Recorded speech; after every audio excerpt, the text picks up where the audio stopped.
வாஜ்பாயின் மனசாட்சி. முன்னாள் துணை பிரதமர். ரத யாத்திரை மூலமாக பாஜகவை மிக பெரும் கட்சியாக வளர்த்து எடுத்தவர். மோடியின் வளர்ச்சியில் முக்கிய பங்கு வகித்தவர்.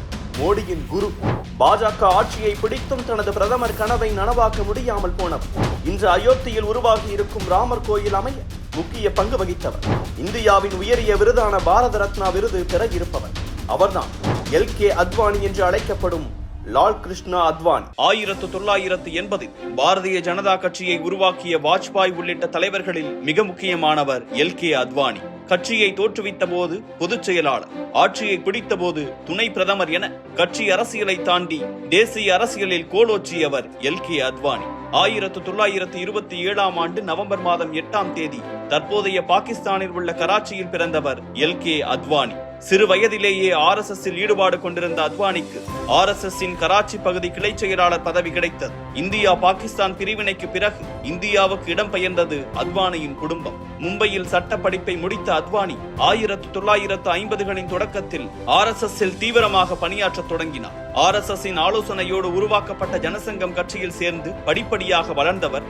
1960களின் பிற்பகுதியில் ஜனசங்கத்தில் தேசிய தலைவர்களில் ஒருவராக மாறினார். இடைப்பட்ட காலகட்டத்தில் தான் வாஜ்பாயுடன் சேர்ந்து அரசியலில் வேலைகளில் ஈடுபட்ட அத்வானி அவரோடு மிக நெருக்கமாக மாறுகிறார். ஆட்சியை காப்பாற்றிக் கொள்ள இந்திரா காந்தி அறிவித்த எமர்ஜென்சியை எதிர்த்து உருவாக்கப்பட்ட ஜனதா கட்சியுடன் சேர்ந்தது ஜனசங்கம்.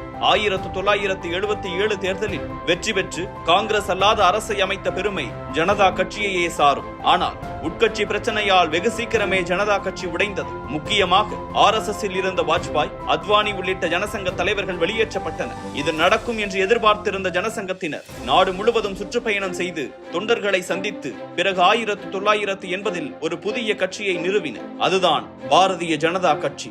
பாரதிய ஜனதா கட்சியின் தலைவராக வாஜ்பாய் பொறுப்பேற்க அவருடன் 3 பொதுச் செயலாளர்களும் பொறுப்பேற்றுக் கொண்டனர். அவர்களில் ஒருவர்தான் அத்வானி. கட்சியை ஆரம்பிக்கும் போதே 25 லட்சம் உறுப்பினர்களுடன் ஆரம்பித்த பெருமை அத்வானியையே சாரும். 1984 ஆண்டு நடந்த தேர்தலில் பாஜக 2 தொகுதிகளை மட்டுமே கைப்பற்றியது. அதில் வென்றவர்களில் ஒருவர் வாஜ்பாய், மற்றொருவர் அத்வானி. அந்த 2 இடங்களை 1989 ஆண்டு தேர்தலில் 85 இடங்களாக மாற்றியதில் பெரும் பங்கு அத்வானிக்கு உண்டு. அந்த சமயம்தான் அத்வானியின் ரத யாத்திரை தொடங்கப்பட்டது. அயோத்தியில் ராமர் கோவில் என்ற முழக்கத்தை இயக்கமாக மாற்றி 10,000 கிலோமீட்டருக்கு ரத யாத்திரைக்கு ஏற்பாடு செய்தார் அத்வானி. குஜராத்தின் சோம்நாத்தில் தொடங்கிய அத்வானியின் ரத யாத்திரை மகாராஷ்டிரா, ஆந்திரா உள்ளிட்ட மாநிலங்கள் வழியே பீகாரை சென்றடைந்த போது அந்த மாநில முதல்வர் லாலு பிரசாத் அத்வானியை கைது செய்தார். ரத யாத்திரை மதவாத எண்ணத்தோடு நடக்கிறது என விமர்சித்தார். அத்வானியின் ரத யாத்திரை முழுமையாக நிறைவு பெறவில்லை என்றாலும் அதன் மூலம் தேசிய அளவில் பேசப்படும் கட்சியாக பாஜக மாறியது. பாஜகவின் கொள்கையை பரப்ப அந்த ரத யாத்திரை அத்வானிக்கு பெரும் உதவியாக இருந்தது. பாஜகவின் அரசியல் வளர்ச்சியிலும் அத்வானியின் அரசியல் வாழ்க்கையிலும் மிகப்பெரிய மாற்றத்தை ஏற்படுத்தியதோடு பாஜகவை நோக்கி தொண்டர்களை ஈர்க்க ரத யாத்திரை மிக பெரும் அளவில் செயல்பட்டது. 1996 13 நாட்கள் மட்டுமே ஆட்சியமைத்த பாஜக 1999 ஆண்டு தேர்தலில் வெற்றி பெற்று மீண்டும் ஆட்சிக்கு வந்தது. இந்த சமயங்களில் வாஜ்பாயை விட பிரதமராகும் வாய்ப்பு இருப்பவராக பார்க்கப்பட்டவர் அத்வானிதான். ஆனால் பாஜகவின் முக்கிய முகம், திறமையான பேச்சாற்றல். கூட்டணி கட்சியின் தலைவர்கள் அனைவரும் ஏற்றுக்கொள்ளும்படியான தலைவராக வாஜ்பாய் இருந்ததால் அவரையே பிரதமராக்கலாம் என கட்சிகள் நினைத்தன. வாஜ்பாய் பிரதமராக, உள்துறை அமைச்சராக தேர்ந்தெடுக்கப்பட்ட அத்வானி பிறகு துணை பிரதமராகவும் நியமிக்கப்பட்டார். அடுத்த முறை பிரதமராகும் வாய்ப்பு தமக்கு கிடைக்கும் என்று அத்வானி கணக்கு போட்டுக் கொண்டிருந்த நிலையில் காலமும் RSSம் வேறொரு கணக்கை போட்டன. 2004 ஆண்டு தேர்தலில் 138 இடங்களில் வெற்றி பெற்ற பாஜக ஆட்சி அமைக்கும் வாய்ப்பை இழந்தது. காங்கிரஸில் ராகுல் காந்தி என்ற இளம் ரத்தம் பாய்ச்சப்பட்டிருந்த சமயம் அது. எனவே பாஜகவுக்கு புதிய தலைமை தேவை என்ற குரல்கள் வலுத்தன. அப்போது தலைவர் பொறுப்பில் இருந்தவர் வெங்கையா நாயுடு. உடனடியாக வெங்கையா நாயுடுவை விலகச் சொல்லி தலைவர் பொறுப்பை ஏற்றார் அத்வானி. ஏற்கனவே 2 முறை தலைவர் பதவியை வகித்த அத்வானி மீண்டும் தலைவராவது என்ன மாதிரியான மாற்றம் என்று பாஜகவிலேயே எதிர்ப்பு குரல்கள் ஒலித்தன. ஆனால் எந்த குரலும் அத்வானியை எதுவும் செய்ய இயலவில்லை. இந்த நேரத்தில் 2005 ஆண்டு பாகிஸ்தான் சென்ற அத்வானி முகமது அலி ஜின்னா மதச்சார்பற்ற தலைவர் என்ற கருத்தை முன்வைக்க கட்சி அவரை பின்னுக்கு தள்ள முடிவெடுத்தது. விளைவு, பாஜகவின் தலைவர் பதவியை இழந்தார் அத்வானி. அவருக்கு அடுத்து பாஜக தலைவர் பதவிக்கு வந்தார் ராஜ்நாத் சிங். இந்த மாற்றங்கள் அத்வானியின் அரசியலில் மெல்ல மெல்ல பாதிப்புகளை ஏற்படுத்த தொடங்கின. குறிப்பாக அத்வானி மற்றும் RSS இடையே மோதல்கள் வாடிக்கையாகி விட்டன என எழுதின பத்திரிகைகள். 2009 பாஜக தலைவரானார் நிதின் கட்கரி. பாஜகவை அடுத்த கட்டத்திற்கு எடுத்துச் செல்ல வேண்டும் என்றால் பொருளாதார ரீதியாக வலு இருக்கக்கூடிய நிதின் கட்கரி தலைவராவதே சரி என RSS நினைக்க அவரும் தலைவரானார். ஆனால் நிதின் கட்கரி சம்பந்தப்பட்ட நிறுவனங்களில் வருமான வரி சோதனை நடக்க பாஜக ஊழலுக்கு எதிரான கட்சி என்று பேசி வரும்போது நிதின் கட்கரி மீண்டும் தலைவராக இருப்பது சரியல்ல என்று பிடிவாதம் பிடிக்கிறார் அத்வானி. எனவே நிதின் கட்கரியை தொடரச் செய்யும் முயற்சியை கைவிடுகிறது RSS. அத்வானிக்கும் RSSக்குமான அந்த மோதலில் அத்வானி வெற்றி பெறுகிறார். அடுத்த வாய்ப்புக்காக காத்திருந்தது RSS. அத்வானியின் உத்தரவுகளுக்கு பாஜக தலைமை அடிபடிவதை RSS விரும்பவில்லை.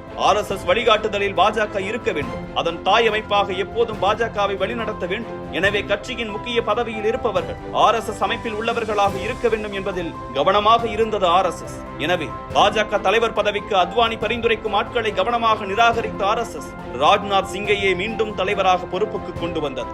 ராஜ்நாத் தலைவரானதும் பாரதிய ஜனதா கட்சியின் பார்லிமெண்ட் குழுவில் குஜராத் முதல்வர் நரேந்திர மோடியும் இடம்பெற போகிறார் என்ற செய்தியும் அத்வானியை சேர தனக்கு நெருக்கமானவர்களை குழுவில் இடம்பெற செய்ய போராடி பார்த்தார் அத்வானி. ஆனால் முடியவில்லை.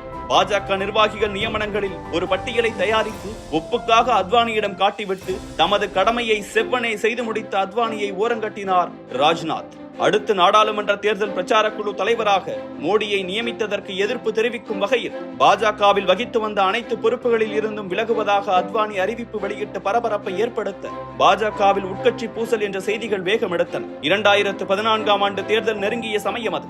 ஆதலால் அத்வானியை சமாதானப்படுத்தி அறிவிப்பை வாபஸ் வாங்க வைத்தது RSS. ஆனால் அத்வானிக்கு அடுத்த அதிர்ச்சி காத்திருந்தது. பாஜகவின் பிரதமர் வேட்பாளர் மோடி என்பதுதான் அந்த அதிர்ச்சி. இந்த விஷயத்திலும் ராஜ்நாத்தோடும் RSSோடும் போராடி பார்த்தார் அத்வானி. ஆனால் எதுவும் நடக்கவில்லை. பிரதமர் பதவியை குறிவைத்து காத்திருந்த அத்வானிக்கு இது வெறும் ஏமாற்றமாக அமைந்தது. மோடியை பொறுத்தவரை வடக்கிலிருந்து தெற்கு வரை, கிழக்கிலிருந்து மேற்கு வரை மக்கள் கூட்டத்தை இழுப்பவர். அவர் தேசிய ஈர்ப்பு கொண்ட ஒரே தலைவர். அவரது புகழ் கட்சிக்கு உதவும் என்றார் ராஜ்நாத். அதோடு கட்சியின் மூத்தவர்களை ஓரங்கட்டவும் ஒரு திட்டத்தை தயார் செய்தது ராஜ்நாத் மோடி கூட்டணி. 70 வயதுக்கு மேற்பட்டோர் கட்சிக்கு வழிகாட்டும் பணிகளில் ஈடுபடலாமே தவிர பதவிகளில் இருக்கக்கூடாது என விதிமுறைகளை உருவாக்கினர். 85 வயதான அத்வானிக்கு அதிகாரம் தேவையில்லை என்பதை சூசகமாக சொன்னார் ராஜ்நாத். 2001ஆம் ஆண்டு தேர்தலில் குஜராத் முதல்வர் வேட்பாளராக மோடியை முன்னிறுத்தியவர் அத்வானிதான். அதே அத்வானிதான் குஜராத் கலவர சம்பவத்தின் போது மோடியை ராஜினாமா செய்ய வைக்க வாஜ்பாய் கருதிய போது அதை தடுத்து மோடியை காப்பாற்றியவர் என்றும் சொல்லப்படுகிறது. கட்சி தொண்டனாக அடிமட்டத்தில் பணியாற்றியதில் தொடங்கி நாட்டின் துணை பிரதமராகி மாறியது வரையிலான வாழ்க்கை அவருடையது. மோடியின் குரு என்று அழைக்கப்பட்ட அவருக்கு பாரத் ரத்னா வழங்கப்படுவதை எனது வாழ்க்கையின் பாக்கியமாக கருதுவேன் என்று தெரிவித்திருக்கிறார் பிரதமர் மோடி. நம் காலத்தின் மிகவும் மதிக்கப்படும் அரசியல்வாதிகளில் ஒருவரான அவர் இந்தியாவின் வளர்ச்சிக்கு செய்த பங்களிப்பு மகத்தானது என்றும் தெரிவித்திருக்கிறார். இது ஒருபுறம் இருக்க, ரத யாத்திரை மூலம் வன்முறையை தூண்டியவருக்கு நாட்டின் உயரிய விருதா என்ற விமர்சனமும் ஒரு பக்கம் எழுந்து வருகிறது.